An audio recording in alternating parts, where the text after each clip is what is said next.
10 محرم کی شام جب امام حسین علیہ السلام کا سر کاٹ دیا جاتا ہے تو خیام سے بی بی زینب سلام اللہ علیہا تڑپ کر اٹھتی ہیں اور دوڑ کر میدان میں آتی ہیں اور امام حسین علیہ السلام سے لپٹ جاتی ہیں اور کہتی ہیں اے شمر، یہ رسول کا نوازا ہے۔ شمر اور یزید کے دوسرے سپاہی بی بی زینب کو تازیانے مارنے لگتے ہیں اور جیسے ہی بی بی زینب سلام اللہ علیہا کی نظر چلتے ہوئے خیام پر پڑتی ہے تو آپ خیام کی طرف جاتی ہیں اور ایک ایک بچے کو باہر نکالتی ہیں۔ فوج یزید خیام سے آل محمد کے سامان کو لوٹتے ہیں، بچوں کو مارتے ہیں، بیبیوں کی چادروں کو کھینچتے ہیں اور بی بی زینب سلام اللہ علیہا تمام بیبیوں کو اکٹھا کرنے کی کوشش کرتی ہیں۔ اتنی دیر میں بی بی زینب دیکھتی ہیں کہ بستر بیماری پر جو جناب سجاد سویا ہوا تھا وہ باہر نہیں آیا۔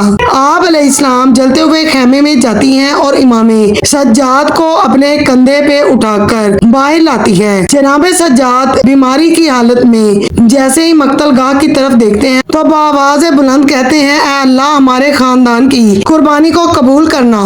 ایک طرف لاشیں پامال کرنے کی تیاری کی جاتی ہے اور ایک طرف بیبیاں بے وارث و مددگار ایک ایک لاشیں کو دیکھتی رہتی ہیں۔ امام حسین کی لاش جیسے جیسے پامال ہوتی ہے بی بی زینب زاروں قطار روتی رہتی ہیں، رسول اللہ کو پکارتی ہیں اور کہتی ہیں یا رسول اللہ، دیکھیں آپ کے نواسے کا جسم پامال ہو رہا ہے۔ اتنی دیر میں شمر کہتا ہے کہ جاؤ بیبیوں کے پاس جو جو سامان ہے وہ بھی لوٹ لو۔ جس بیبی کے پاس جو جو بھی چیز ہوتی ہے ظالم تازیانے مار مار کر لیتے ہیں اور ان کی غربت کا مذاق اڑاتے ہیں۔ اتنی دیر میں شمر کی نظر امام حسین علیہ السلام کی 4 سال کی بچی پر پڑتی ہے، وہ ہنس کر کہتا ہے یہ وہی بیٹی ہے نا جس سے حسین کو بے انتہا پیار تھا؟ بی بی سکینہ کہتی ہیں ہاں۔ شمر بی بی سکینہ کو بالوں سے پکڑ کر تمانچے مارنا شروع کر دیتا ہے اور ان کی بالیاں کانوں سے کھینچ کر اتارتا ہے۔ بی بی کے کان لہو لہان ہو جاتے ہیں، منہ سے خون بہنے لگتا ہے۔ بی بی مقتل کی طرف جاتی ہیں اور اپنے بابا کے جسم کے ٹکڑوں پر خود کو گرا لیتی ہیں۔ سورج ڈھلتا ہے اور غریبوں کی شام آ جاتی ہے۔ اب بی بی زینب دیکھتی ہیں کہ تمام بیبیاں مسلسل رو رہی ہیں۔ بی بی زینب تمام بیبیوں کو دلاسا دے کر کہتی ہیں اللہ کی رضا میں راضی رہو،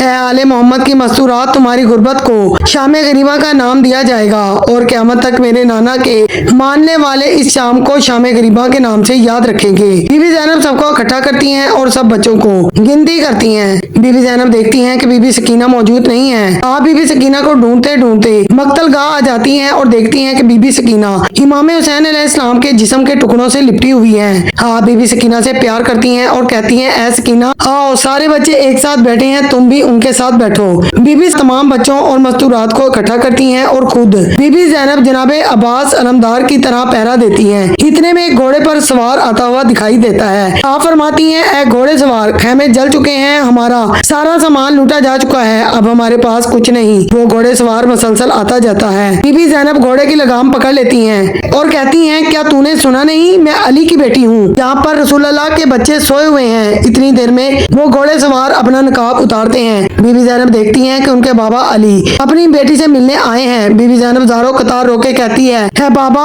میں صبح سے لے کر اب تک آپ کو یاد کر رہی تھی، دیکھیے قاسم کو قتل کر دیا گیا، ان کے جسم کو پامال کر دیا، میرے بچے شہید ہو گئے، علی اکبر کو برچی مار دی گئی، ظالموں نے 6 ماہ کے علی اصغر کو بھی نہیں چھوڑا، جناب عباس کو شہید کر دیا، میرے بھائی کے لاشے پر گھوڑے دوڑا دیے۔ امام علی اپنی بیٹی کو دلاسا دے کر کہتے ہیں اے میری بیٹی، جب سے قافلہ مدینے سے نکلا ہے میں، تمہارے نانا اور تمہاری ماں تمہارے ساتھ ساتھ ہیں۔ اے میری بیٹی، تمہاری قربانی کے بغیر اللہ کا دین نہیں بچ سکتا تھا، دیکھنا تمہاری اس قربانی کے بعد قیامت تک کوئی بھی یزید پیدا نہ ہوگا اور کوئی بھی اللہ کے دین پر انگلی نہیں اٹھائے گا اور تیرے نانا کی نبوت کا انکار نہیں کرے گا۔